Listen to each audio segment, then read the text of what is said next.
Jamal Hill is a Paralympic swimmer and educator in Los Angeles, California. As a child, his dreams were almost cut short when he was diagnosed with a genetic disease that caused him to be partially paralyzed for years. However, today he has his sights on the 2021 Paralympic Games in Tokyo. Life as an athlete ain't easy, and Jamal joins Peaks and Valleys to talk about it right now. They say it is the darkest before the dawn. But what do you do before the dawn comes, when all you have is candles and night lights guiding your path until morning, until your sight is restored and you can see your way out, your way through, your way to the other side. You push with all your might until the day breaks and your victory comes. This is Peaks and Valleys with TK Trinidad. Hey guys, we are here with Team USA para swimmer Jamal Hill. How are you doing? I'm doing great. Thank you for having me. Let's just get all the way into it because your story is absolutely amazing. Tell us about the time where you essentially hit rock bottom. For sure. So 10 years old. I know that may be young for a lot of people on here. Hard to believe, what rock bottom could a 10-year-old hit? At 10 years old, I went from, only child, living my life, having a great time, very athletic, to pretty much laid up in a children's hospital bed experiencing a temporary full body paralysis. I could only really move from my neck to the temple of my head. Everything else I lost complete control over. And that is definitely, I would say, probably the rock bottom.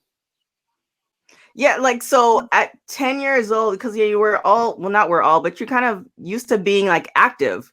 And so at 10 years old, you can't really comprehend what's happening. You haven't really lived a life per se. So what was going through your mind? I'll be honest with you. I got a pretty optimistic disposition.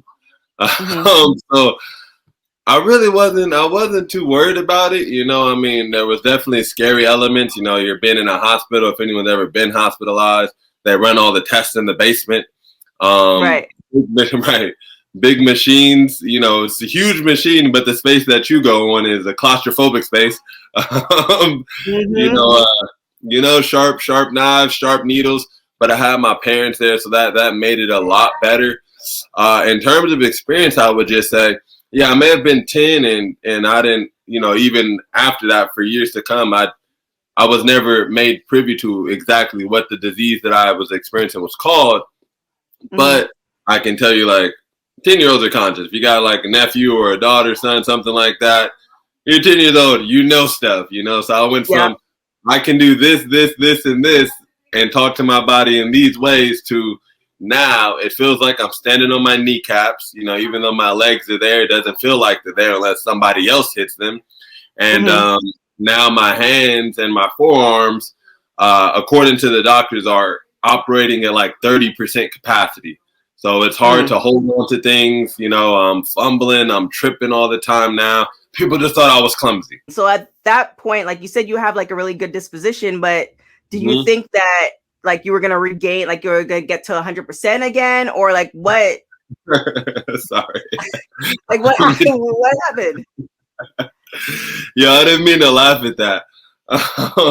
No, I definitely, I didn't understand at that time the percentages for sure. But it was never a matter of things are going to go back to the way they were. Even though I was young and even though things weren't explained to me, it's and I don't want to speak too hyperbolic here, but just being in the disability space, I feel in some ways I can, if you were to lose a limb, what I'm saying? At no point are you thinking, I'm going to regrow this limb. And that's, that's kind of where I was at with it. So I'm in this new body. And now my mindset is, as we speak to this kind of optimistic disposition is how do I operate in this world that, one, being black, coming up as a black boy, parents always telling me, listen, you got to be 10 times better just to get a fair shot, right? And then also understanding on a very small degree as a child that, we're talking about, I don't know, 10 years old, 95. We're talking about 03 right now, 03, 05. So yeah, a lot of the spaces of, you know, inclusion and diversity and Black and disability are open now. But back then, so being Black, being a Black boy definitely, you know, within, if you were with the Black boys, but like definitely not in, but also disability was not in. Right. You know what I'm saying? Like 100%, you know, not openly frowned upon, but definitely behind the scenes looked down upon, looked as in some ways less than human, as people who couldn't achieve whatever it is that they thought they could achieve. So my main thing was, how do I navigate this world now? Obviously, again, just like culturally, but I'm now trying to like, I have this invisible disability in some ways, and I don't want anyone else to know about it because I don't want them to judge me. I don't want them to put me in a box. And in some ways, I feel like I'm not entirely deserving of this life now because of this group that I'm a part of. Right. Like for your disposition, is it like because of your family? Like, is your family like that? Because there are people where this will happen and essentially that's it. They never, I wouldn't say they never recover, but you know, it's more of, okay, well, this is where I am and it's not going to get better. My life is not going to be great. And you've essentially, like what you're doing now, which we'll get into in a minute, like that's a different type of mindset right there. So what do you attribute that to? 100%. I mean, you know, obviously Jamal had to make his own choices throughout life, right? Nobody can make choices for me. I know people with some of the most supportive groups and like they still choose to do something else. With that acknowledgement, I saw a meme recently that said, you know, how your parents talk to you as a child is, you know, almost like what your inner voice develops to as an adult. And so from a young age, I was just always filled with love and belief and like, you can do it, go for it.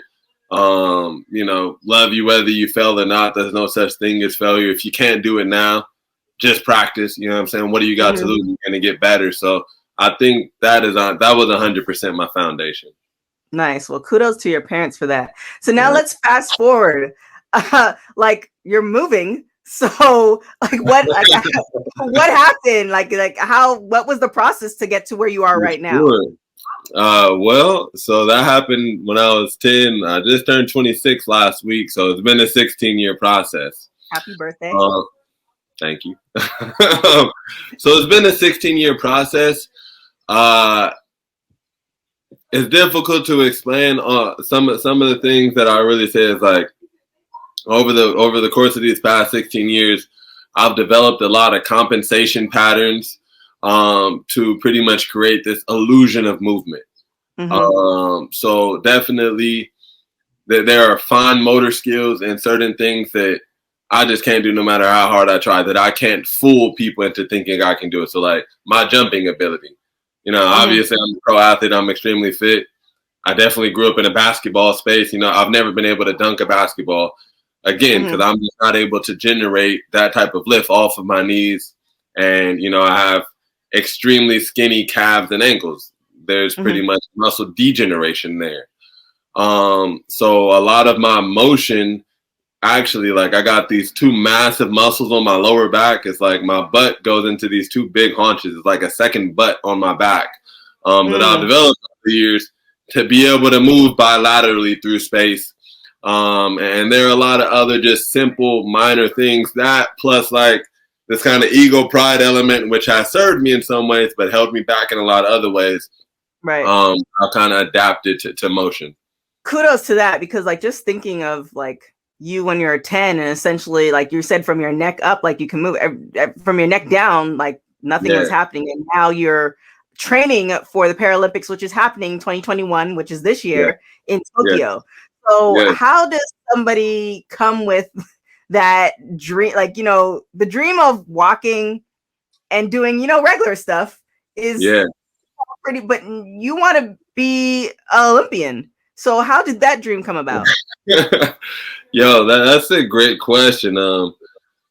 So number one, like even through the really rock bottom time, is like, no matter what the doctor said, in my mind, like walking was never going to be not a thing for me. You know, like walking, running, like, okay, I get it. You don't recover from this. I get it. Like most people who deal with this disease have to wear ankle braces, have to wear like full force gump leg braces or wheelchair bound. But honestly, that stuff was just kind of, it was affecting my parents' mindset more than it was affecting me, honestly.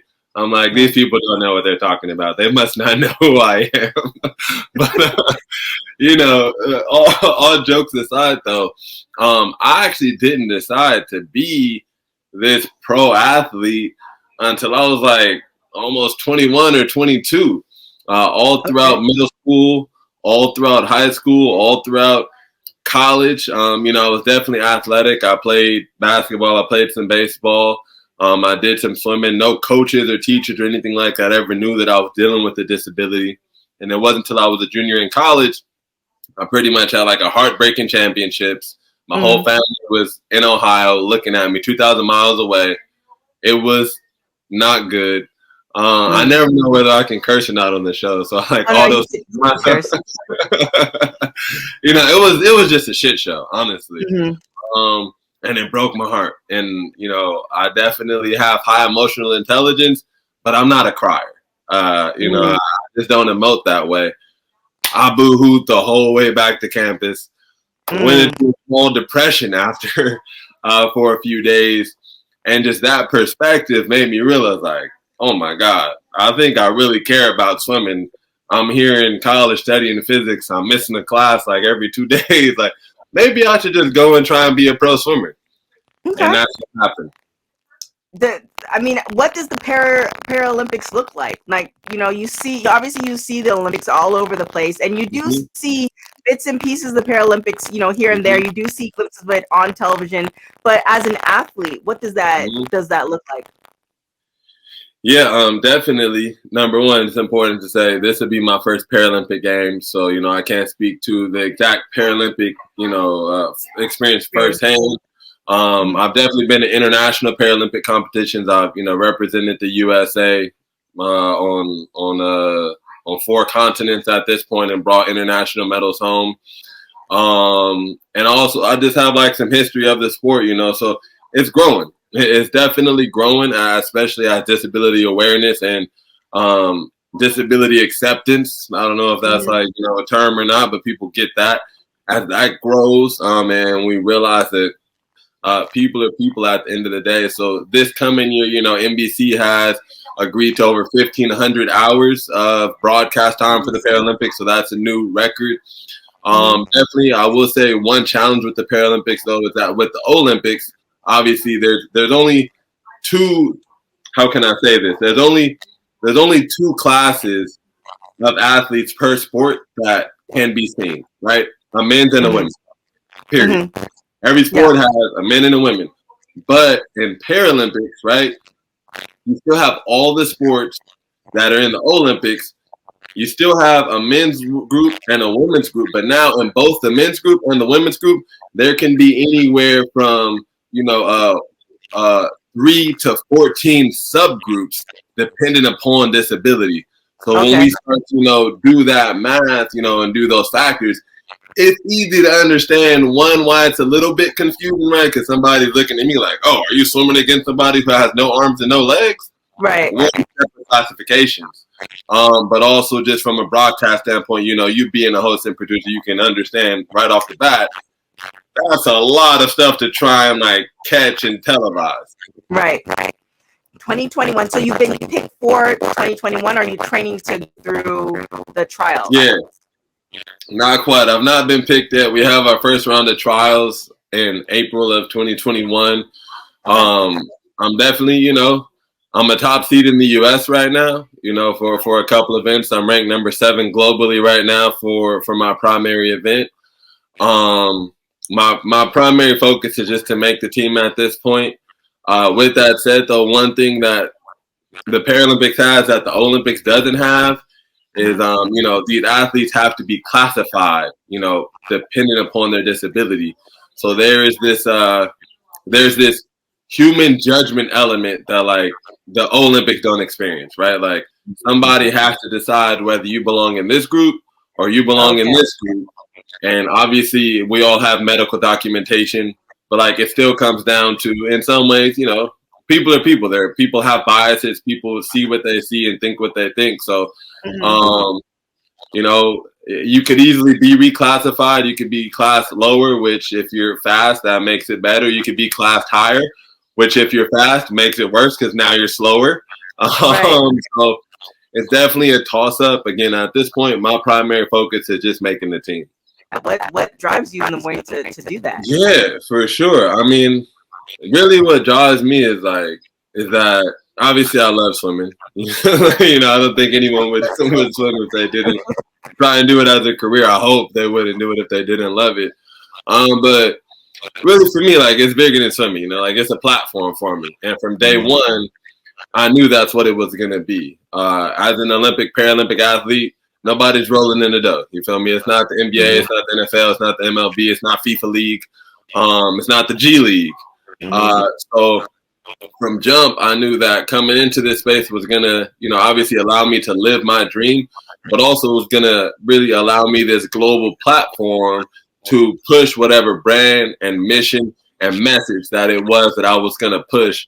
And so, obviously training day in and day out, that's just the name of the game, there's no getting around that, the disappointments, the wins, the highs, the lows of training, that's just what it is. But I think what really keeps me going is how many connections in my life that I've been able to attach to that training, and to the even whether I'm successful or not, just the vision of seeing me representing the United States as a Black man swimming and the other things that I'm involved in, so that's what drives me.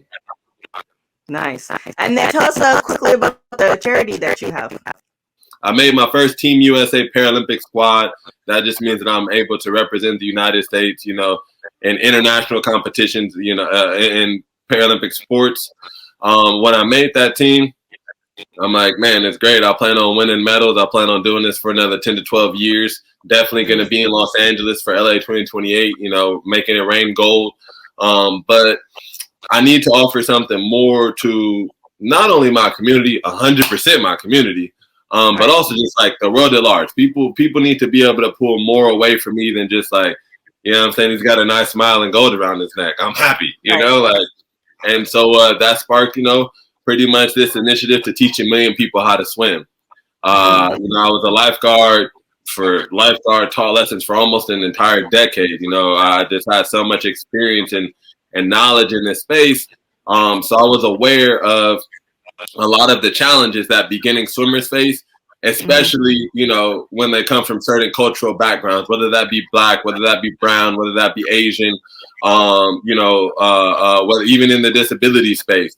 And so pretty much the same day I made that team, we began working towards what is now my nonprofit, Swim Uphill nonprofit, that is dedicated to teaching 1 million people how to swim through swim education that meets these cultural and environmental needs that I've not seen any other program or curriculum meet. Nice. I like that. So where can people find if they want to donate or help out or just more information? Absolutely. Number one, bless you. Okay. Bring blessings back when you go here. Go to swimuphill.org. So that's swim, SWIM, UP, like you're going up, and then HILL, swimuphill.org. You type that into your web browser. Admittedly, the website is still under construction, but it looks great. You probably wouldn't know the difference. I'm just telling you that because I know the difference. It looks great. There's more than enough information there for you to at least get a basic understanding of what it is that we do and the impact that we're looking to have. Outside of that, I would just say definitely follow me on Instagram at Swim Uphill. And we're low-key just kind of running the SEO of Swim Uphill these days. So now, one last question before we get out of here. Just one sentence to motivate people. What would that be? You don't got to come in first to be a winner. Ooh, I like that. Say that one more time. Let's say it. You don't got to come in first to be a winner. Peaks and Valleys is produced by Josh Rodriguez and TKO Productions.